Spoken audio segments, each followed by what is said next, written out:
Kuna wale watu unakuta wanalalamika kuhusiana na quality kwenye TikTok, kwamba quality inakuwa ndogo sana. Sasa nimekuja na mbinu rahisi sana wewe kufanya video zako ziwe na quality kubwa.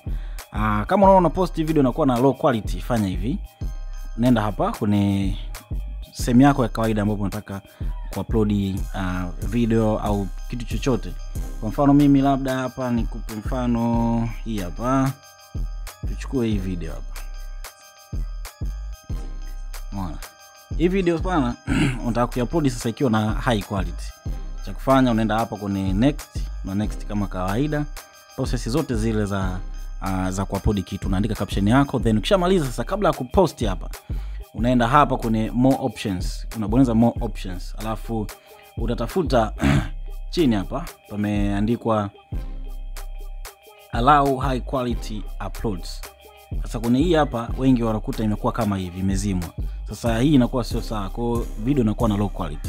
Sasa unairuhusu, ukisharuhusu kama hivyo unakuwa umeactivate, then unaruhusiwa sasa kupost hapo. Ukienda hapa unabonyeza post, inajiposti moja kwa moja.